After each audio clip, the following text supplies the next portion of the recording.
essential for promoting an inclusive national development agenda, ruling out policies that execute tangible actions on the ground. I firmly believe that by driving seamless collaborations as fostering institutional coordination with intentions and regularity, we can harness full potentials of our federal system to deliver positive change for benefit for people of Pakistan.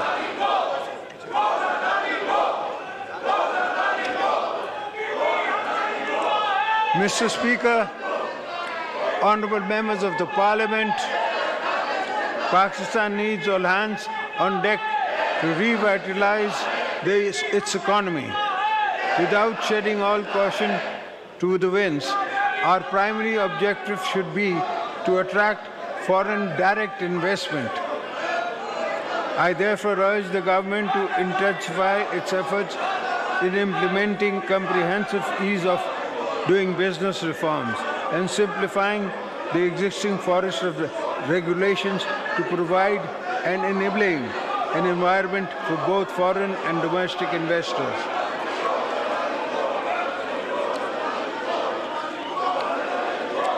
I commend the establishment of the Special Investment Facility Council aimed at attracting and facilitating investment in the key sectors, which is a step forward in the right direction. At the same time, we must accelerate our endeavors to diversify export, enhance the competitiveness of our products in global markets, introduce value addition, and venture into new markets similarly. The huge untapped potential in the agriculture, marine life, information technology, textile sector should be exploited to earn foreign exchange.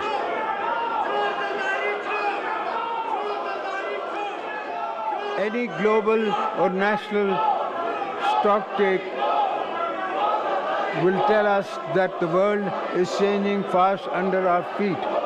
Pakistan has been sincerely devastated by different impacts of climate change, especially in the shape of a catastrophic flood in the 2022.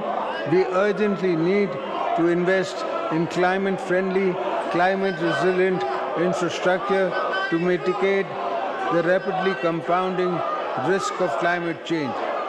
At the same time, we need to ensure that clean energy technology from the core component of our national energy mix, as they would not only create opportunities for green economic growth, but would also make energy more affordable for our people.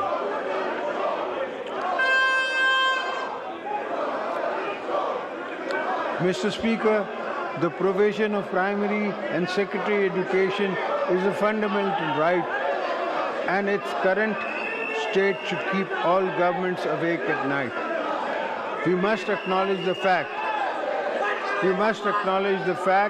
that in Pakistan there's a massive number of children who are out of school, and given our growing population, the number is growing faster than the facilities we have been providing. I therefore urge all provincial governments to bring focus and energy on transformative reforms on education sector, not just on improving access to primary, secondary education for all children, but for ensuring quality